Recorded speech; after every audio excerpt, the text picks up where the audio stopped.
Kelsey, Chittick, are you ready? Where are we finding you today? Oh, we're finding me in my downstairs with sweatpants on the bottom, top on the top, but also in El Segundo, California, a little town that many people haven't experienced, but they should. And I'm here. My kids are getting ready upstairs and talking to one of my favorite people. I love it. Here we go. Tribe called El Segundo, left my wallet.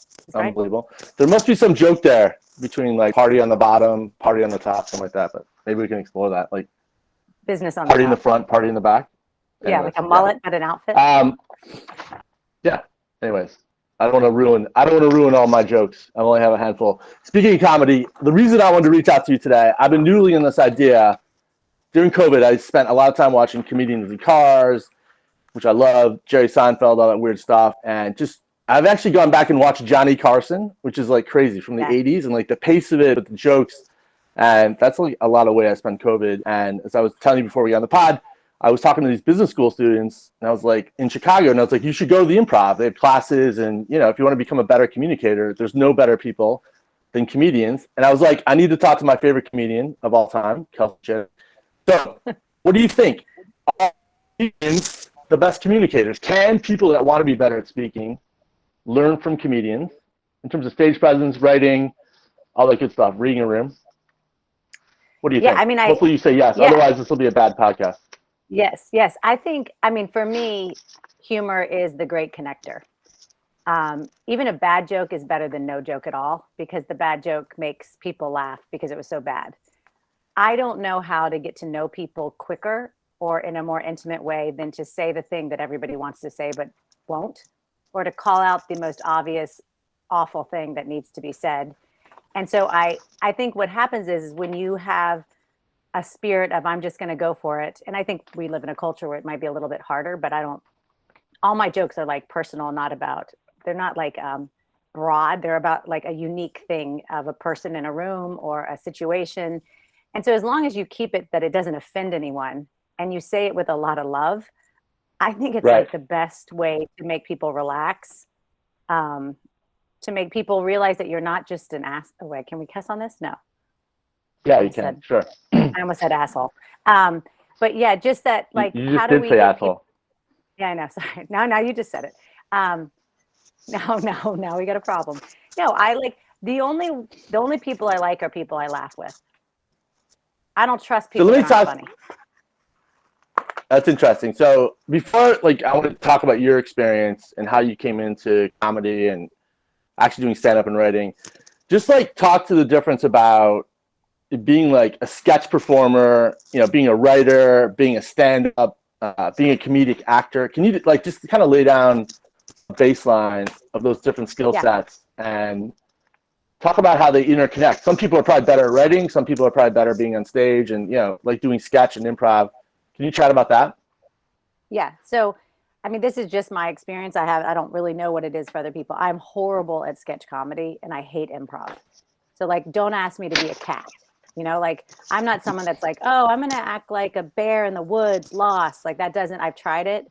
I took a bunch of classes in New York. I took a bunch of classes at the Groundlings when I first got out to LA. And I don't do well being like, act like a scared girl in a cave. Like that doesn't work for me. So I think there's some people that are just great character actors and they have a person in their mind that they actually are more comfortable playing that person than they are being themselves. I will tell you, stand-up comedians, in my experience, are more comfortable playing themselves than they are a character. So they can do voices, or they can take a situation and they can repeat it on stage where they take a different voice or they take two sides of a conversation. But you'll rarely see a comedian acting like a character or something like that. They normally play themselves. Even if you look at like Kevin Hart, he always plays Kevin Hart in every movie. Right. But whereas like she's done pretty Fallon, well or Tina Fey, they can become other people. And I think every comic is a good writer, sketch or stand up. I think you're a writer first and a performer second. So you really think it comes from the use of words, the phrases, turn of phrase, identifying interesting original thoughts. So the writing for you is like the key. And so how do you do that? I mean, do you literally got to write every day? Do you got to have a sketch? Yeah. So I hate to tell the secret because Yeah, I think this is going to change. I mean, at least Well, I only talk about seven this. people are going to watch this. Only 7 people are going to watch this pod, so it'll be fun. Well, these 7 people are about to have their mind blown. Um, Here's the thing. If you want to, back in the day, it's hard to write. It's hard to sit down and type out jokes. But what I have learned, and I wrote my entire book this way, and I've written every set I've ever done on notes in my iPhone while I'm walking. So I Wow. am a firm believer that how I wrote a whole book, how I write every single set is I go for a walk, I turn on my notes, whatever the idea I have or whatever the chapter, I just type it in and then I just walk and it'll let you go a long, long time. And then I email that note to my email and then I put it into Google Docs and there's a chapter that starts. So you have like a structure and Yeah. that has changed my life. So I have so much material because I always talk it into my phone. Whereas I think back in the day, Chris Rock and Jerry Seinfeld would have these little notebooks. It's very hard to get down your thoughts quick enough as a comic writing. So the iPhone has kind of changed how you can create content because then you can go back and fix it. But the hard part is down. So that's what I think. If more people did that, they would be more apt to write a book or try a set because you don't have to sit there and think so hard about the words, at least in the beginning. So making the leap from, I mean, people like, people are like, oh, I'm funny, like, or funny people, but the real leap They're not. They're not okay. They're not funny, but the discipline to, I guess, be a writer first, like exploring an idea and then figuring out what the comedy is there, right? Is that the difference between like a person that's funny and a comedian?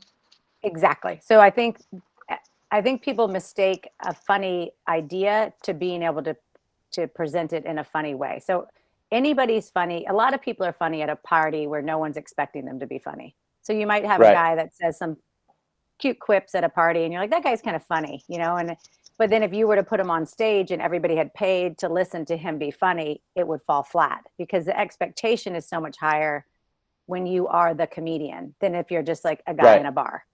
And people get really confused, which is why stand up in LA is horrifying because everybody that was ever told by someone that they're funny goes and does an open mic and you want to kill yourself at the end of the night because you're like, they weren't even close to funny. So I do think the really great guys, the Seinfelds and Lenos, I mean, they write and write and write before they ever say a joke. Yeah. And then they take one word out. They take a pace out. They take a breath out. I think words matter deeply, both when you're writing a book or if you're on stage. I mean, every word that most good comics say has been memorized, and there is nothing in there that they have not practiced. There is very, very little improving at all on stage. So in getting back to like the original premise about like being a sketch comic or a comedic actor or role player, I suppose, I'm going to guess, but like when I advise people on communications, in some ways, there's a lot of ways to communicate. You could write blogs, you could do presentations, you could do radio interviews, books, whatever, but you should really find the one that you're most proficient at and feel most comfortable at. So is it the similar with comedy? In some ways, do you have to try these different things? Like, or did you know going in, I'm going to hate improv and I just got to kind of check the bucket, or did you not know until you tried it? I knew the first time they asked me to play a cat. Like I was like, no, nope. Like I don't crawl around. It's not my thing. Like I hate it. I started making fun of that. I think you know where you feel comfortable and where you're having fun. So for me, writing jokes and then kind of saying them out loud and trying to get the words just right on a walk and reading, if I write, an article, rereading it out loud to see if the cadence is right for the reader, even if they're doing it in their head, that's fun for me. So whatever it is that you go like, oh, this is my sweet spot. I don't hate this. That's where you're supposed to be. So I envision you going back to like your teen years. You're a world-class swimmer. You're living down there in the great city of O-Town, Orlando. You're a swimmer. You competed at a very high level in the NC2As, Division I, all that good stuff. But are you like, because I remember playing sports and you're just hanging out with your buddies and at swim meets too, there's like a lot of downtime. So are you like, as a kid, like starting to entertain? Are you like noticing like, oh, like, are you just always cracking jokes or like, how did it start? I mean, did you'll the know sports this, connect it?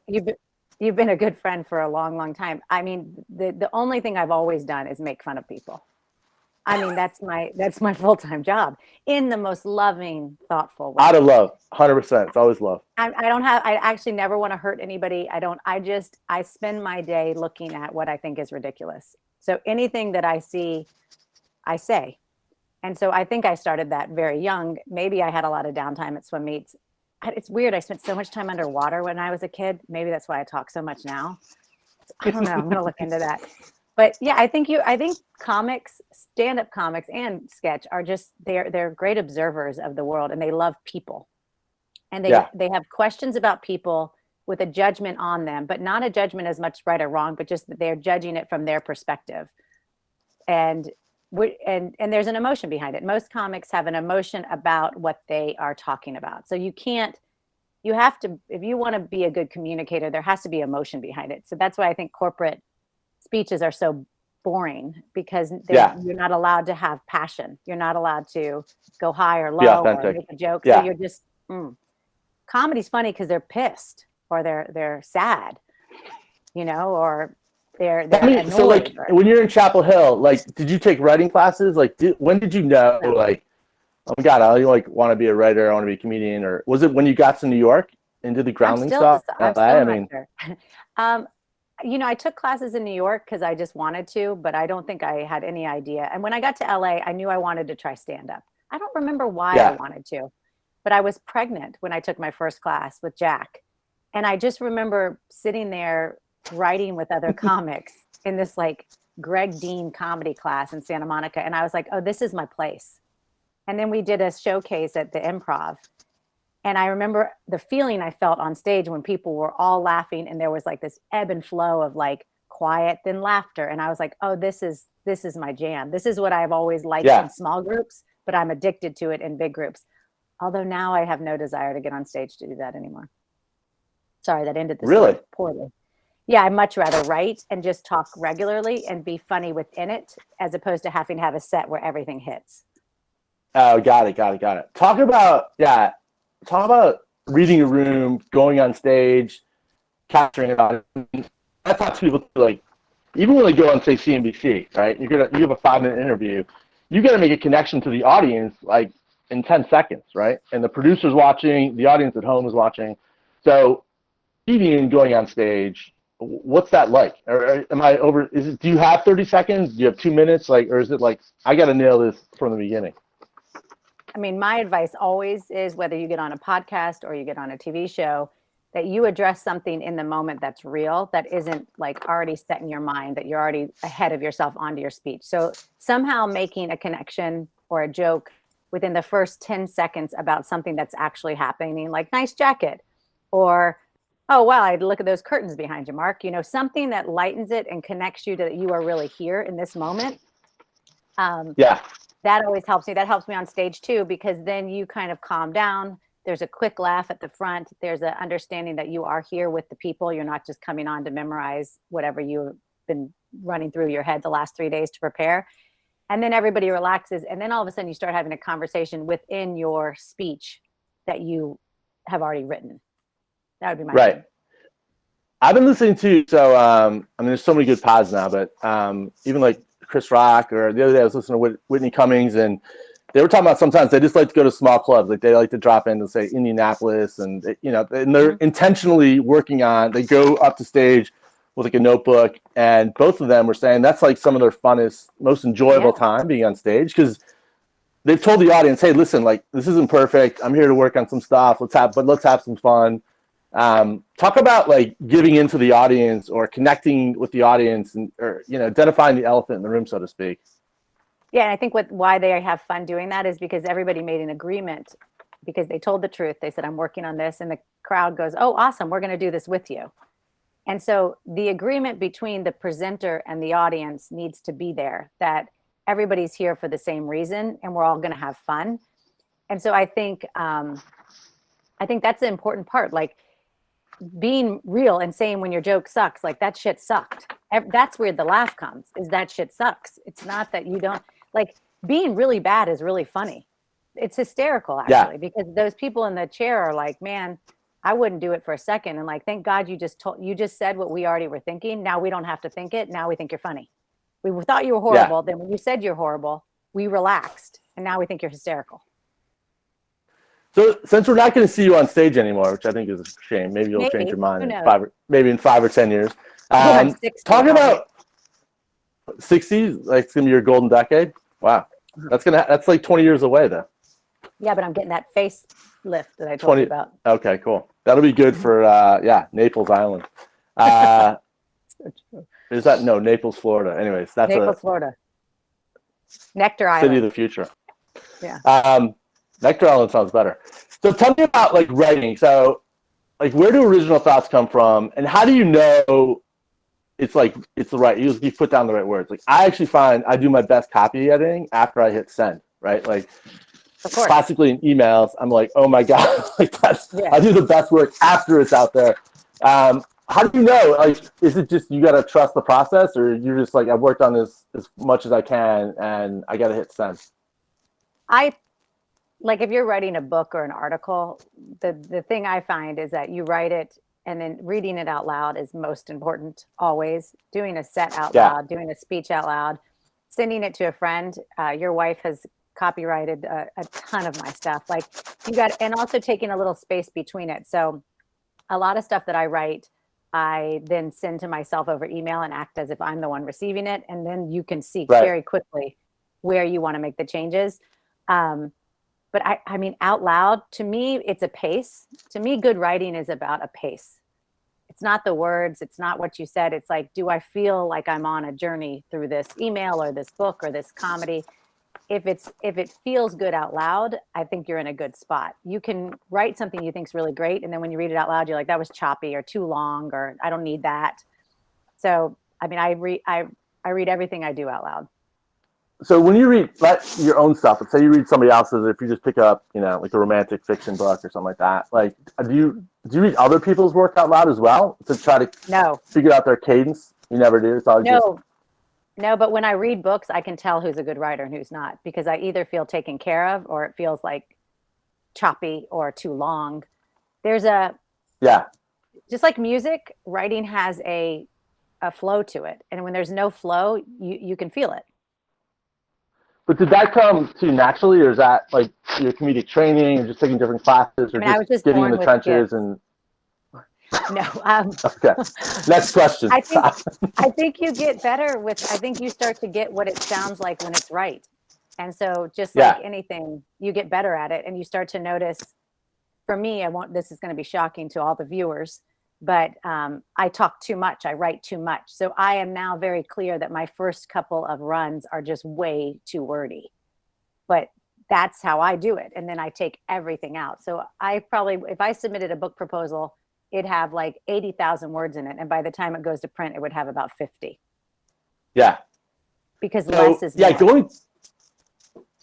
Now the comedians, just the economic, like in terms of like the concise, the precision use of words, to me, I just find endlessly amazing. And then, one of our good friends, Regina Heffernan, who the words she uses or just the style, I just like when you read really good writing or hear really good jokes, it just blows me away. Because, for me, I just figure the time and effort that went into that sentence is mind-boggling. Yep. And so I think when you're go ahead. No, go ahead. Sorry. No, like corporate communication, so I think that's part of it too. Like have your speech ready, and then the improv comes in between the stuff you've prepared and edited and cut back. And that is tight. And then what people sometimes forget is they either stay in that tight spot or they improv too long. So if you're standing up in a room and you're doing a speech or you're on CNN, it's finding that balance, and you have to internally be able to be like, okay, I've gone enough with the improv. Now let's get to business. Or the business is getting a little boring. Let me make a connection with this human being. And that's something that just gets better as you do it more often. You want people to love you by the time they're done. Yeah. I want to talk to you about like the corporate stuff, because you've done some really, kind of classic high level corporate gigs for some crazy big multinational companies, and you're a writer and you consume a lot of material. I mean, how do you balance the fact like helping your colleagues or your boss and be like, hey, this could be better, or how can I help you with your communications? Or is it contextual? time and place, or do you see an evolution where writing and communicating is just going to become more and more important? You were talking about that TED Talk, for example. Yeah. I mean, I think I need to put the brakes on my communication and feedback. There's nothing I hold back. That's kind of just, I've always been that way. I think intention is really important. So if I'm making jokes or I'm saying something or giving feedback, I give it constantly. I'm not a good, quiet, listener. I'm a horrible listener. That's actually my work, but that's another podcast. But it's just, I can't listen to people because they're so damn boring. When someone starts to talk, I'm just like, oh my God, how long can this be? So I find that if you have a good intention, you can give feedback constantly. And if you're laughing and it's fun and people are enjoying it, even in corporate America, people are starving for a real conversation. Like if you're doing an RFP and everyone's so serious, and then you're just like, this is so stupid. This is this is so dumb. And if someone just calls it who wishes they were anywhere but here? Oh, sorry, that's not the first question of the RFP. Sorry. You say something like, if you could be anywhere but here, where would it be? And I don't know. I just think everyone relaxes and then you start to talk real. Corporate America has gotten so stiff and so it's not fun. And everyone's scared about losing their jobs and everybody needs the money to pay their rent. So you have to understand all the things beneath how people are acting. And it's a lot of fear or stress or exhaustion. And so sometimes I think as a comic, or even if you're in corporate America, if you just call what is, nobody wants to be in the Holiday Inn right now, as opposed to trying to be cool, welcome everybody. It's no, fuck you, welcome everybody. I hate, this is the worst part of my week right here, sitting here with you all. There's not, the creamer is in a little square thing. We don't even have cold creamer. It's awful. By the way, good segue, your book, I don't the coffee scene was classic. I don't even drink bad coffee at a gas. Anyway. Jimmy Lou. Talk to me. Yeah. That was a good bit. Tell me about, I'm also interested just from a political communication standpoint and kind of what's happening in the world. We're awash in data. At any given moment, either one of us can access information in basically real time from anywhere on the planet.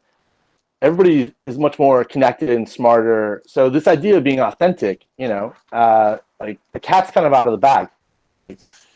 As a communicator, as a leader, it should be more authentic because everybody knows the real facts. I mean, it's out there. It's hard to be an emperor and when the facts don't lead you there. Yeah. I mean, it's why Zelensky's doing so well, because he's just a guy and he's I'm just a guy. Right. I'm just a guy trying to save some people, it's more people than just my family, but every guy out there is just trying to save his family, or every guy's just trying to be a good man or do what's right. So what's happening is because we're seeing people in so many different mediums now. So even if you work with someone, then you go on their Facebook and you're like, whoa, whatever, we all know the whole thing. It's much better to call it now than try to be cool. Cool is so 1980s. Nobody wants you to act like you have it all figured out, because there's just too many articles that are telling us that everyone is in a hot mess right now. So you might as well just tell everybody what your hot mess is, connect with them on that, and then get to work. The Zelensky thing is really interesting. Getting back to political communications. I mean, this guy's beaming into parliaments every day. He's speaking to the French parliament, talking to the Italian. He spoke to people on Capitol Hill, and he's basically just doing this, getting on camera and chatting. And so it's not always super polished, but it's also super authentic. I think that's what's interesting about communications, or just being relaxed.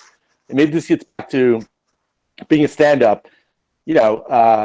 What's the Comedy Cellar, right, in New York versus doing a show in Fort Wayne, Indiana, right? It can't be Nashville every night, so to speak. But all these stages and all these settings are important because you're just out there doing it. I mean, I think there's value to that as well. Do you agree with that? Yeah. Yeah. The more you talk, the better you get at talking. The more you listen, I hear, you get better at that. But I'm not going to start that. But yes, the more you do, the more you get listening comfortable is so being new. It's so boring because everyone's stories are so bad. It's just I think too, just getting comfortable not being perceived as anything but you, and being okay with you. Nobody wants cheesy anymore. Nobody needs everyone's tired. So trying to be something that you're not, or trying to be like uptight. Everyone just wants to be like, are you in a bad place? Good, me too. Let's be friends. Okay, go. Yeah. Because that's, And and I think, go ahead. No, go ahead. No, I will say, like, my mom, she's 72, and she's very much like, Kelsey, I don't understand why you have this loose way about you on podcasts. Like, when I get on a podcast, I have a fake tree in the back, I have a wig on, and I am focused on the communication with and she does like a Play-Doh group out of UCLA, and it's like they study everything, but everyone's putting on an act, and that's very much their generation. And I'm like, Mom, do they know like where you are, like what she's like, they know nothing about me. They just know I'm a very well-read woman in my 70s. And I was like, God, that's the generational change that we have. Like, being perceived a certain way, like you have it all together, is actually, no one believes it. So now we think you're fake. But my mom is soothed when people hide their fallacies, because my mom's like, I don't want to know about all that. Like, I just want us to do this. And our generation's like, I can't do this until I know about all that. Yeah, sometimes, like, I don't know if you're listening to like Dana Carvey and Spade, who get this great pod. It's basically, it's Fly on the Wall, and they're like talking about their SNL days. And Carvey had this great line, like when he was on the Letterman show, he had this mantra like, just pretend it's Bakersfield, right? Like, don't get so overwhelmed. You're not on Letterman. Like, don't give this show too much respect. Just be like, hey man, I'm in Bakersfield, and just kind of connecting and not being overwhelmed, or like, it's interesting. Like, you're like creating this crazy backdrop. It's all right to have a simple backdrop at this fancy Courtyard Marriott in Austin. It's real. So that's an interesting observation. But how do you mindset, right? It's really up to the individual to have that mantra and be comfortable in that space. Yeah, and I mean, I could get into spiritual and internal work, but I think the more work you do on yourself and get to a place where you know what your triggers are, or what you're embarrassed about, or what you don't like about yourself, or what you do like, and you start to kind of just sit with them as you get older, the more you connect to people, because you're real. And it doesn't have to be fake real, that like Instagram, like the fake, like where you're like the no makeup day. Like, I can't stand that shit. Like, no one wants to see that, like, why? That's what I just don't understand some of it.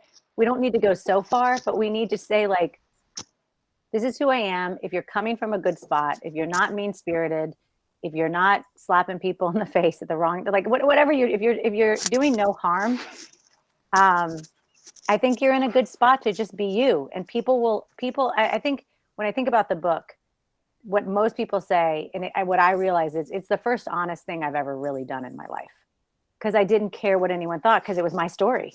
And whether you liked it or not didn't really matter to me, because for this particular story, I didn't need any validation for it. There was nothing to be validated. I didn't care if it was good or not, because it was real. And so I think there's something too, once you get up and you be you, regardless of what happens, at least you were you. Yeah. Whatever that means. Before we wrap up, I want to ask you, why aren't there any good male comics? Like, what is up with that? There aren't any good what? I'm actually trying to make a bad joke, because there's that running theme, like, female comics. There are no good female comics. Females can't be funny. So let's flip it around. Like, why can't men be funny? Like, what's up with that? Do you think there's a future for male comedians? There isn't. There's no future for men in general. I didn't want to tell you guys, but like, when I say you guys are done, you're done. Like, the whole species is just, there's just really no need for you all at all. I don't know how else to say it. That seems aggressive. We're just figuring out that these are just like horse carriages and things like that. Men are no longer valued. No, men do. I guess, when robots can take the trash out, it's all over for us. That's like well, I can't, this is the wrong pod to say all the things I was about to say, but here's what I do know. The women comics annoy me. So if that doesn't tell you it's socially ingrained in you, I don't know what does. But the sound of a woman's voice yakking about her husband makes me want to. And guess what I go do? I get on stage and I yak about my husband. It's just something about our culture. Women are more annoying. Our voices are more annoying. The way we talk is annoying. I annoy myself. I don't know. I blame it on, again, back to you guys. Somehow you've made it that way for us. We even hate ourselves. I don't find you annoying. I find you lovely. Don't blame it on me, man. Oh. I'm one of the good guys. You are one of the good guys. Before we wrap up, what are you up to next? Like, what else should we be checking out? Are you writing more? I mean, you got to get back on stage. I think that's criminal that you're not going to get back on stage. I want to be on stage. COVID that's my dream, is to speak, to just get up and do this stuff. That would be my happy place. So I just need to keep moving. I'm starting a podcast with Zibby Owens, who's an amazing literary supporter out of New York. And amazing. I'm starting a podcast, Moms Don't Have Time to Grieve. So we start recording next week, and I've got some amazing guests who have been through some really crazy things and come out of it on a good spot. I am writing a second book called Here's the Thing, ... And it's just essays about things I have judgments about, which is every single thing in the world, from Little League to sex after 40 to death. Oh my God, sex after 40. Wow. Yes. Well, but probably not Target. Probably not Target. There'll probably be several chapters how Target's the greatest place on earth. If I could work there, I should be. In my next life, I will be president and living in Minnesota happily. With that dog. Perfect. With that dog. I love it. Chelsea, thanks for doing this. You're a champ. You're one of my favorite people. Same. Thanks for getting up early to do this. It was fun. No problem. I appreciate it. Listen, just slow down with the fan mail when this thing comes in, okay? I can't be inundated. I'm in the middle of a real life here. I want it to blow up. Yeah, you got stuff going on, man. You have stuff going on. I do. All right. Have a great day. Enjoy Austin. Ciao.